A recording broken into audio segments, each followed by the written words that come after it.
Terre Haute is home to Candles Holocaust Museum. More than 12,000 people visit each year. Half are students.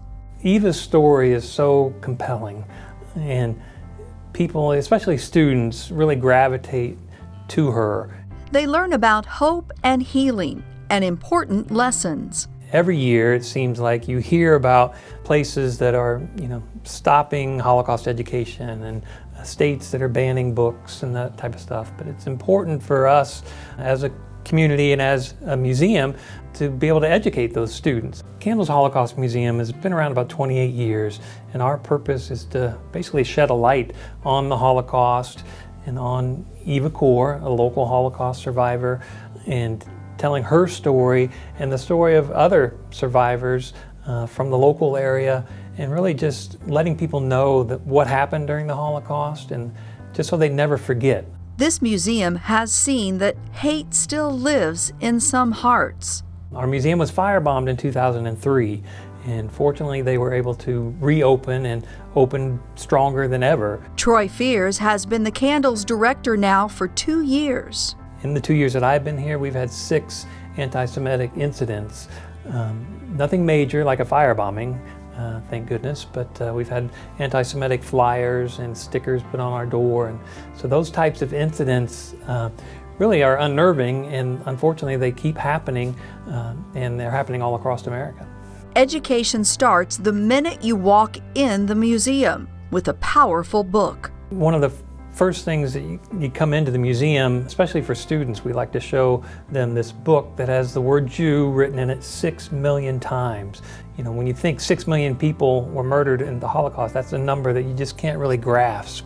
But you can understand one person, and you can understand Eva's story and kind of relate to that a little better. Her story is told as you journey through the museum. We started her hometown in Port, Romania, when they grew up on a farmhouse.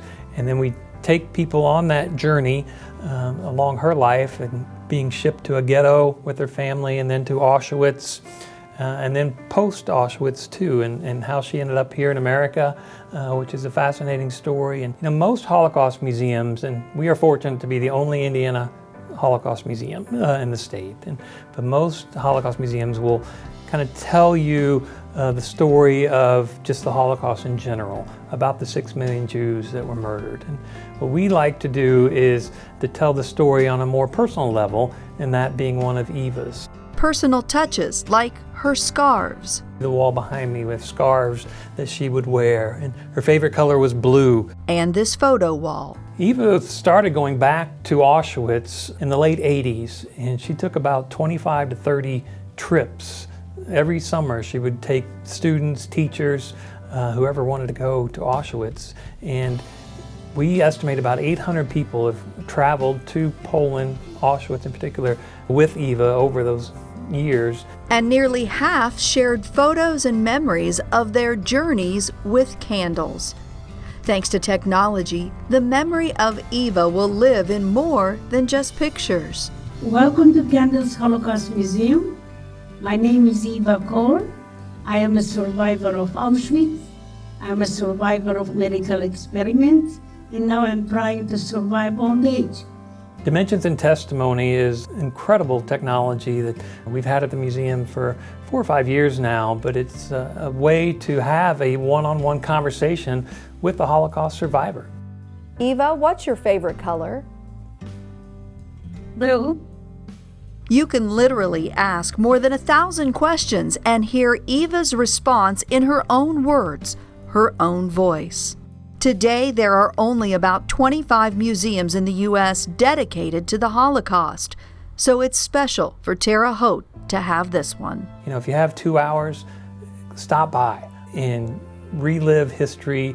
It's not as deep and dark as what you might think a Holocaust museum of being, but come hear the story of a remarkable woman and others, and just find out what the crown jewel in our community really is all about here at Candles Holocaust Museum. When we are interested and we ask questions, we learn. If we learn, we can do many good things. Without it, the world will always remain the same.